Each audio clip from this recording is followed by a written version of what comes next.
Genèse, chapitre 2. Ainsi furent achevés les cieux et la terre et toute leur armée.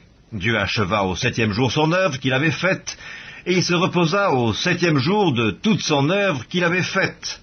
Dieu bénit le 7e jour, et il le sanctifia, parce qu'en ce jour il se reposa de toute son œuvre qu'il avait créée, en la faisant. Voici les origines des cieux et de la terre quand ils furent créés. Lorsque l'Éternel Dieu fit une terre et des cieux, aucun arbuste des champs n'était encore sur la terre, et aucune herbe des champs ne germait encore, car l'Éternel Dieu n'avait pas fait pleuvoir sur la terre, et il n'y avait point d'homme pour cultiver le sol. Mais une vapeur s'éleva de la terre, et arrosa toute la surface du sol. L'Éternel Dieu forma l'homme de la poussière de la terre, il souffla dans ses narines un souffle de vie, et l'homme devint un être vivant.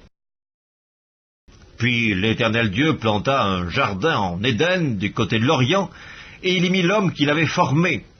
L'Éternel Dieu fit pousser du sol des arbres de toute espèce, agréables à voir et bons à manger, et l'arbre de la vie au milieu du jardin, et l'arbre de la connaissance du bien et du mal. Un fleuve sortait d'Éden pour arroser le jardin, et de là il se divisait en 4 bras. Le nom du premier est Pishon, c'est celui qui entoure tout le pays de Havila, où se trouve l'or.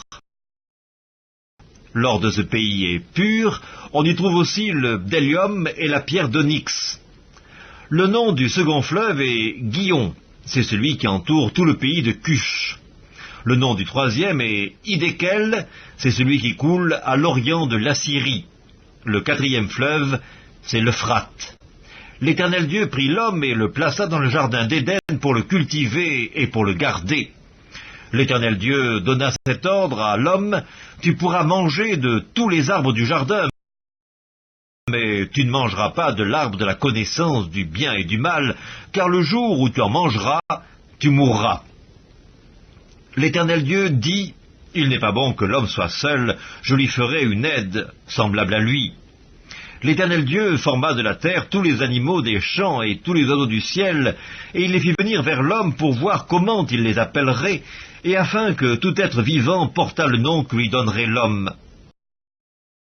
Et l'homme donna des noms à tout le bétail, aux oiseaux du ciel et à tous les animaux des champs, mais pour l'homme il ne trouva point d'aide semblable à lui.